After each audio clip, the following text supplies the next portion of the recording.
Est-ce qu'il y a peut-être une troisième valeur à surveiller, que ce soit à la hausse ou à la baisse? On peut regarder à la baisse Valeo. Oui. Valeo, alors là je vais être très clair. Valeo, ça faisait plusieurs fois où j'indiquais surveiller la valeur qui potentiellement pouvait signaler un rebond à jouer. La valeur avait perdu 50% alors que le CAC et que les indices en général se tenaient relativement bien. La valeur a plus que fortement déçu. La valeur dont vendredi a perdu 21% alors qu'elle était en baisse de plus de 50% sur ses sommets.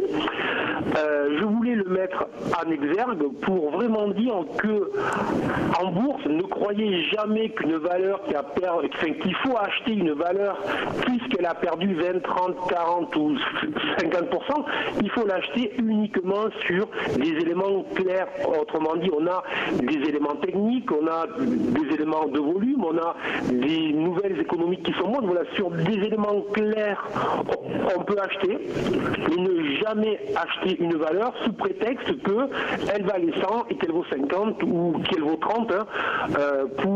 Pour les plus anciens, donc j'en fais partie, qui ont connu les années 2000, on a vu des valeurs valoir 100, se retrouver à 10, et il y en a qui les ont acheté à 70, à 50, à 30, à 20, et qui ont tout revendu en fait à 10. Voilà.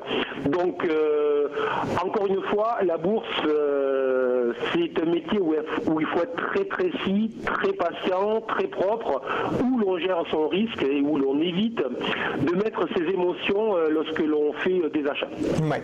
Eh bien écoutez, merci beaucoup Bernard Fradeclos pour toutes ces informations et tous ces conseils. Je rappelle que vous êtes trader pour compte propre et auteur du livre Stratégie de marché.